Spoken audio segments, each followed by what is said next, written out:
28. 28. 28 piccolos. 30. 30 clarinets. 31. 31. 31 trumpets. 22. 22. 22 mellophones. 11 baritones. 23. 23. 23 alto saxes. 12. 12 tenor saxes. 27. 27 drummers. 2 majorettes. 11 trombones. 4 4. drum majors. 13. 13 tubas. 16. 16 color guard. This This. is the pride of the ACC.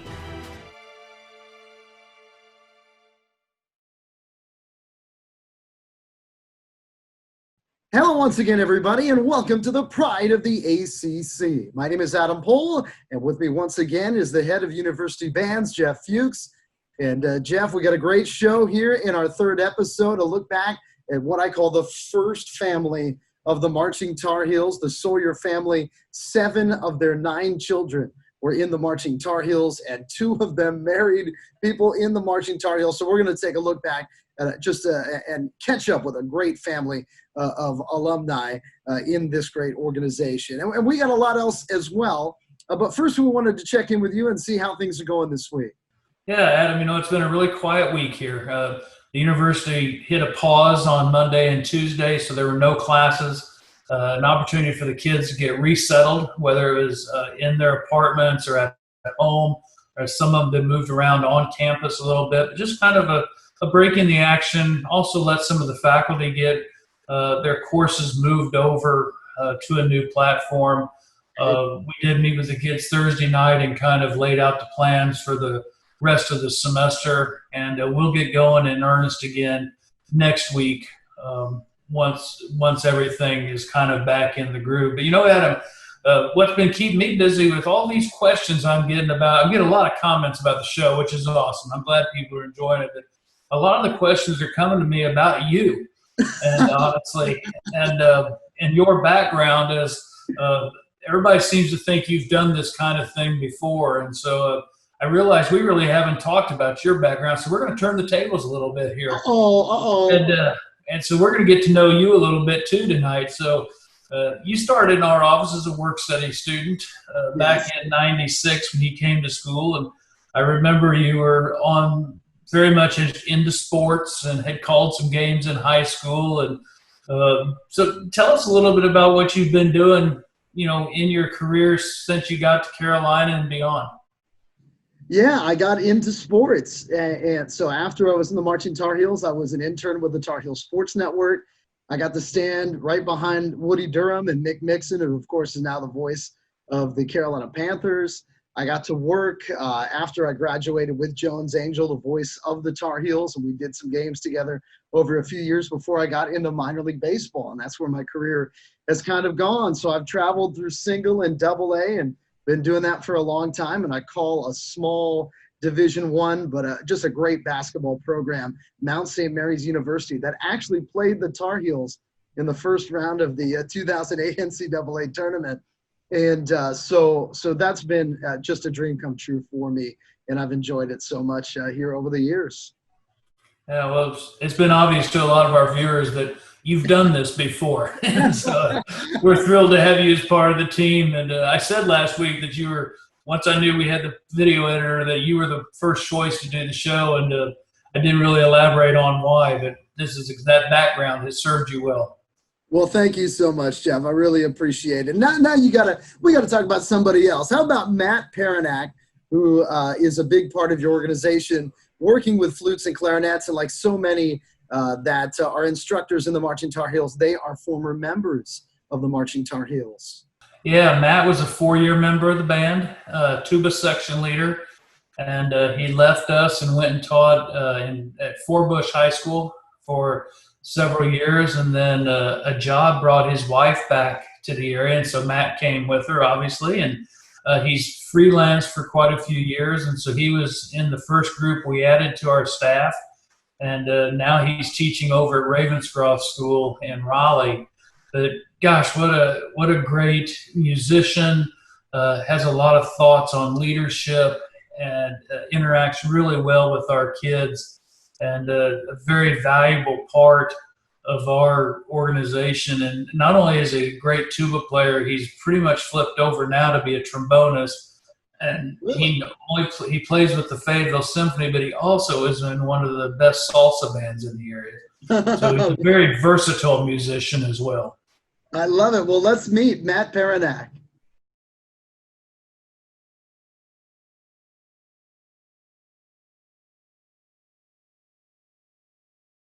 I did marching band in high school and loved it, and it was a fairly small group, and then I wanted to be a part of something bigger when I was at Carolina, and I had that chance, and it was incredible to be on the field and to be in the Dean Dome and to play all the events and travel that we did. I would always wanted to be a music educator, so I did the Teaching Fellows Scholarship, taught in Yadkin County at Forbush High School and middle school for 4 years and fulfilled that obligation. And then my wife and I decided we would drive down to Chapel Hill every other week for a football game or a gig or a performance or something. And so we said we should really just live down here. Fuchs called me and said, "Do you want to help out?" I was like, "Sure." I didn't know what it was. I didn't know. He's like, "I'm still working it out. We're still trying to figure out the kinks. But would you be interested to be on staff with the Marching Tar Heels?" And I knew based on my time there, we didn't really have extra staff. It was him and Mr. McClure at the time, and then Matt Savage and maybe one other person. So I was like, "Well, this seems cool. Sure." I said yes, and it was great to be away from it a little bit and to have the education and the teaching skills to then go back and kind of give back and to help the students that first year. And it was just to be on campus and to be around the band again. That's kind of every, I think, alumni's dream is like, I just want to go back and hang out at a rehearsal. And so they paid us to do that, and I thought it was the greatest thing. Freshman year was Connor Barth's kick to beat Miami in Kenan Stadium. So I was like, this is the greatest football game I've ever witnessed. That was incredible. And then on the other end was 2008 in San Antonio, the Final Four game against Kansas, I believe. It was painful. And then the next year to see them win it. And I knew pretty much everyone in the Pat band. I knew how excited they were, which was really cool. At the end of the day, it's all music. It's all, being better than we were at the rehearsal before. They want to get better. They want to improve in the time that they're there. And so that's really all it comes down to it. Andrew Lovett and I, the other kind of helping out with flutes and clarinets, we kind of work really well together and enjoy working together. So it's been a blast to work with him. We play a lot of gigs together, and so to be able to teach with him is really good. It's just music at the end of the day, and it's wanting to play it a little better and a little louder and have a little more fun. So Marching Tar Heels really means like a family to me. And I know that's the Carolina cliche that we seem to always hear, but if it wasn't true, then I don't think we would say it. There's still people to this day that I was in the band with that I talked to. I know the physical proximity is the thing, but that, socially and how they connect should be, I think, even more important and encouraged now. So hopefully if this can help give some context and some way to help them kind of see what it's about. And then I can't wait to see when the day comes that they all do get to do that, whether that be later this calendar year or next year or future years that they have that opportunity to. I remember that first football game as a freshman. I was like, I had the oh crap moment that I was like, oh, I should be playing. I shouldn't be looking around in the stadium, but I should be playing. Just that moment that kind of gets you. I hope they get that. And I know they will at some point, and to treasure that and enjoy that. Well, a great feature of Matt Parunak, and now let's move to one of our sections. And you know, nothing about us alumni. Obviously, we focus on many of us over the course of the show, and of course, Jeff, you made it about me here on our first segment, but jokingly. But with that being said, this is really a show that we love to think about our current students, and today we're going to look into our tenor sax section. Yeah, the tenors have always been a great section with a very unique personality. And they're kind of caught in the gap between, sometimes they're with the alto saxes, but a lot of the times we group them together with our low brass section with the trombones, baritones, and tubas. So they have this kind of Jekyll and Hyde personality. They can be woodwind players, but they also have this brass mentality to them. And it serves them well. They've been very close for many years. And as the leadership continues to evolve within them, this year we have one senior leader, and then we have a junior leader who is evolving and doing a really nice thing with them. But yeah, they're a great group of kids, very energetic, and they offer a lot to the band, both musically and energetically. So I'm sure everyone will enjoy getting to know them this week.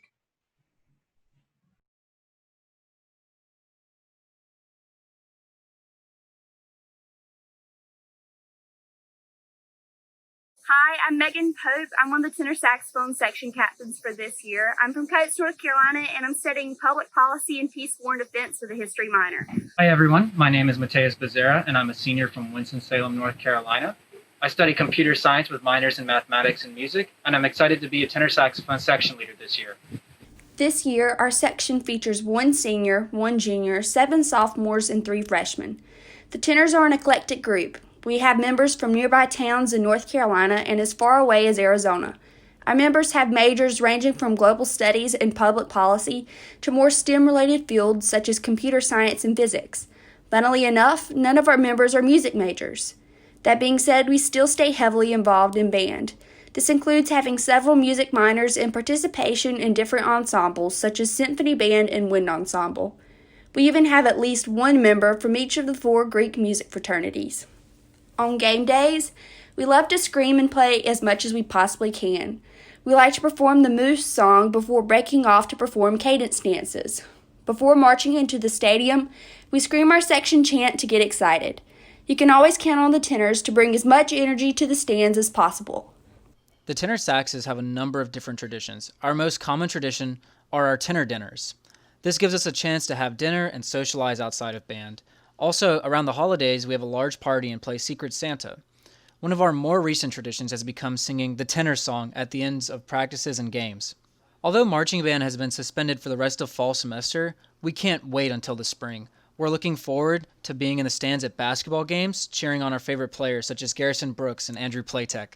All right, folks, great look at the tenor sax section here from this year. And now we're going to welcome in one of the partners that has helped us put this show on, the pride of the ACC, Samantha DeColi, has got some new news about some email update that we've got to bring everybody into the fold even more. So tell us a little bit about that, Samantha.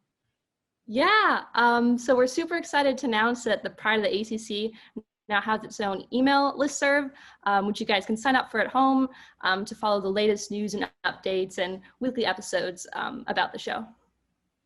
And so how does everybody get involved with this, or are they already involved? Of course, many of the people that are watching are students or alumni of the program.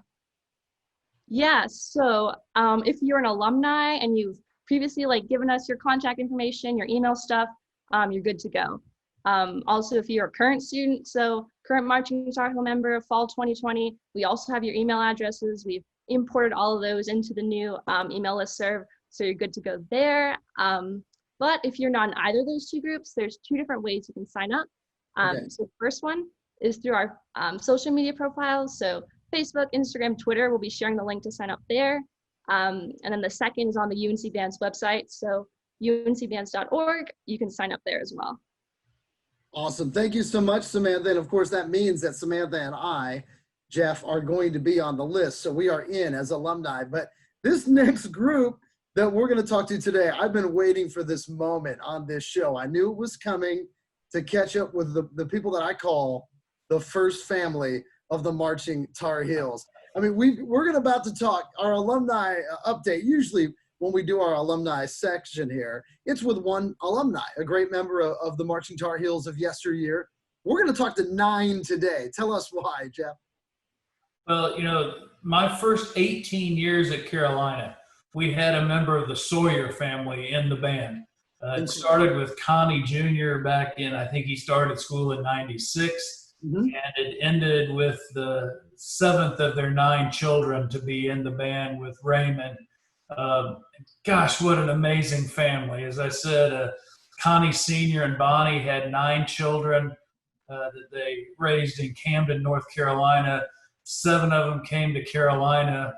There are 2 Moorhead Scholars, a Robertson Scholar, several other great scholarship winners. And I should say the 2 that didn't come to Carolina sure could have if they wanted to.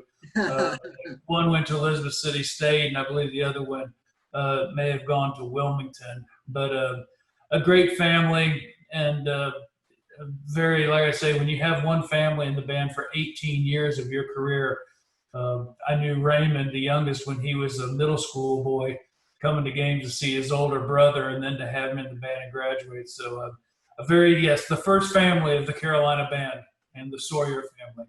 And isn't it crazy, Jeff, that a lot of times, I know that in my family, I was the oldest and I was a trumpet player, and a lot of my first cousins ended up being trumpet players, right?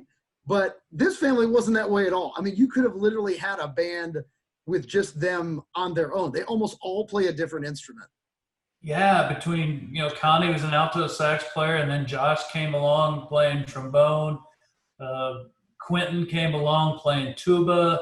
And then I think Crystal was next, played clarinet. Anthony was a trumpet player. Kelly was a mellophone player. And then Raymond came along playing trombone. And it's a full band in the family there. And funny story, when Raymond got ready to graduate, they were looking for a place to have his graduation reception for the family. And he came in one day and asked if he could reserve a room in Hill Hall. I said, we got to do better than that. So we hosted him out at our house. And so we had Raymond's graduation party at our house, which happened, of course, was Mother's Day at Carolina. So I'd always told him that I wanted to do Thanksgiving at their house because it had to be just a party. And it was better yet. We got to do Raymond's graduation at our house. And what a unique family. You'll enjoy meeting them. Yes, we can't wait for you to do so. So here they are, the first family of the Marching Tar Heels.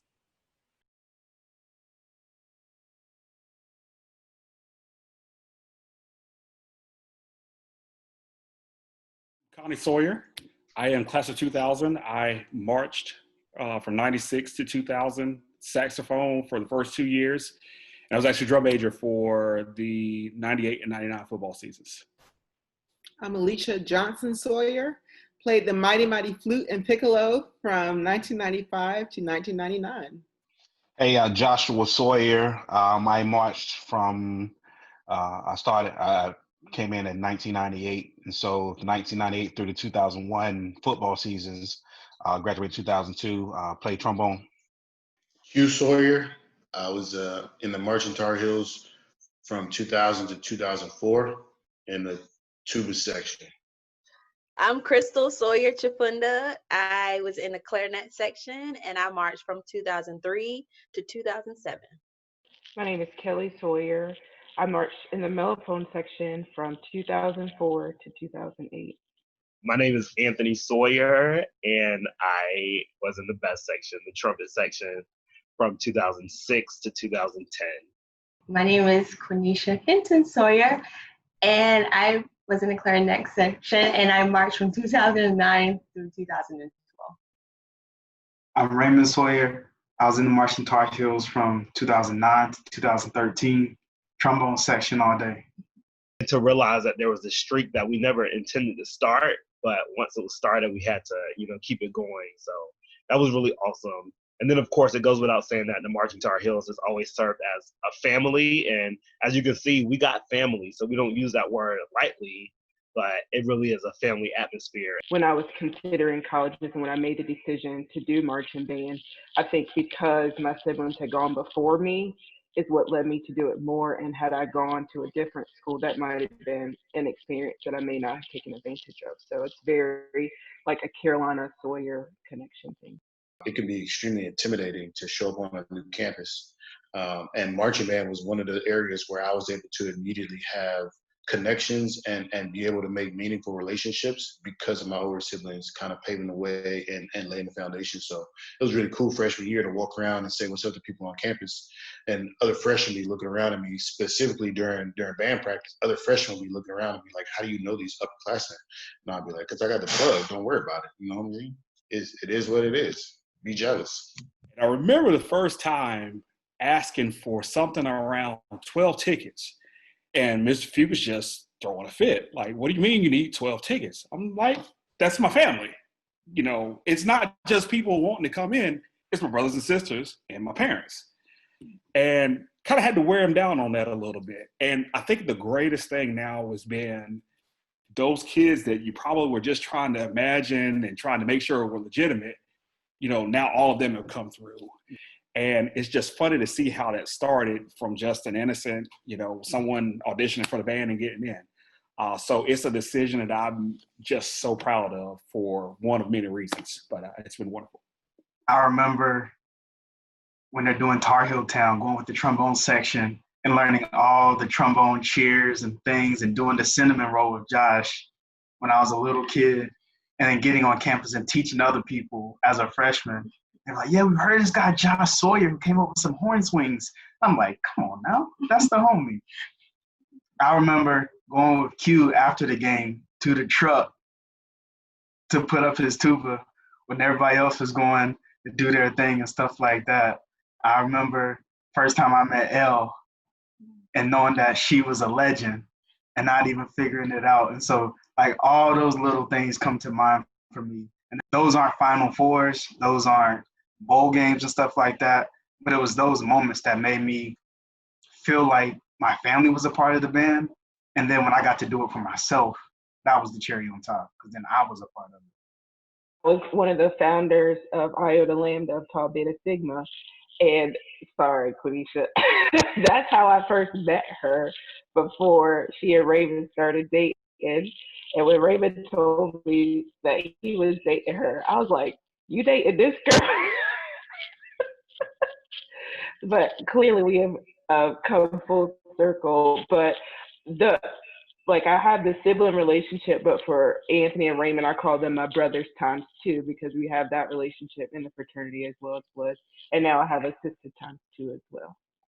Before the pregame show, being able to be on the sideline, just hanging out with your other bandmates and things like that. We would do church and pray and all of that.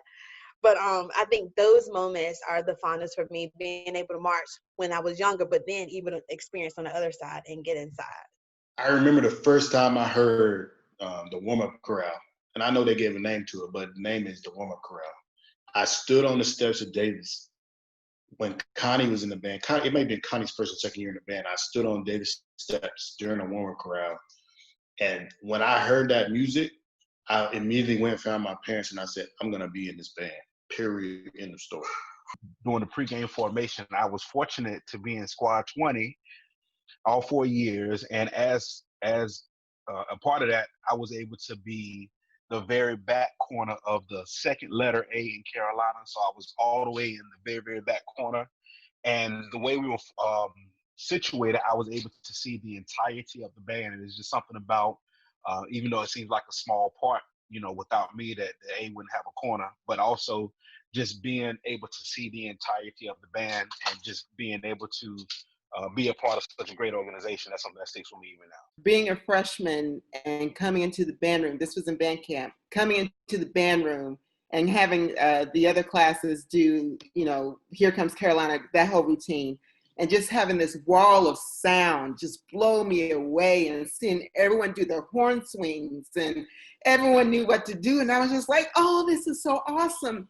And then on the flip side of that, my sophomore year, being able to be in that room and seeing their, the freshmen, the first year students' expressions and knowing how they felt. That was just awesome. That's something that I'll always take with me. It was probably the first parents' weekend, or maybe the second parents' weekend in my time there.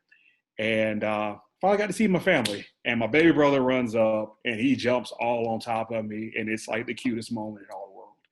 And to kind of bring this all full circle, to see that he followed me into the band and that it was part of a legacy of 17 plus years of continuous service to the Marching Tar Heels.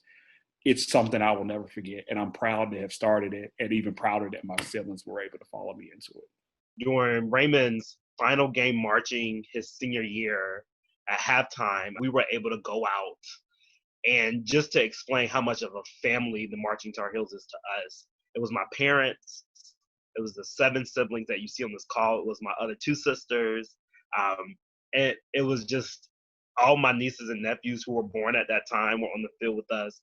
And it was a special moment for us to not only be recognized, but for us to express gratitude for what the Marching Tar Heels has been to us down through the years. And so my hope, obviously, is that at some point we're able to do it again with the next generation if it works out that way. But in the meantime, we'll do everything we can to continue to support the band.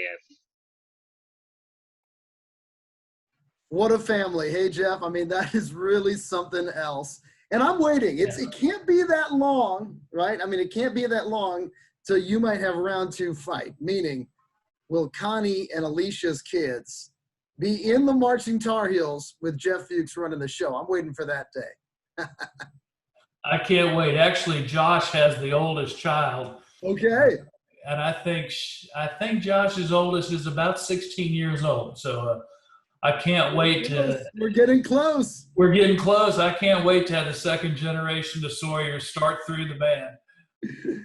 So I'll tell you, one of the moments when you look back at our first 2 shows that really stood out to me was when Matt Savage, the longtime drumline instructor and director here with the Marching Tar Heels, actually sang the cadence. And he said, it gets your blood flowing. And it really did for me. And we're going to get that blood flowing again right now, aren't we? As we take a look at one of the great traditions, I think, of the Marching Tar Heels. Yeah, the drumline had camp and then 3 other rehearsals, and we focused their time on learning the cadences because that is something that is standard throughout the course of time. It's the same every year. We'll change things, add some things, drop some things out, but it's so much a part of what we do, and something that people from many, many years ago can plug into and remember. So the performance we're going to watch today was recorded during our last class section before we went totally remote, and it's of the drumline doing what we call now our cadence sequence. There's some new stuff added in, some old stuff left out, but by and large, I think people remember it, and it's a great time for our alums to scoot the chairs out of the way, the furniture out of the way, and get up and dance a little bit. That's right. Let's get up and dance now with the drumline and the cadence.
right, Jeff, another great show. I can't wait next week. We got to talk about how you guys are adjusting to this new normal. You mentioned it earlier in the program about going remote, and I'm sure we'll talk a lot about that in episode 4.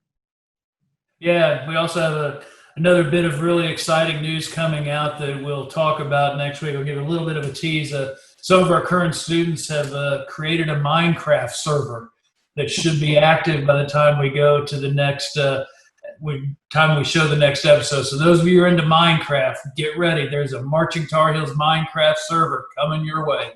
We'll have more on that next week, but thank you so much for joining us. For Jeff Fuchs, my name is Adam Pohl. This has been the Pride of the ACC. Have a great week, everyone.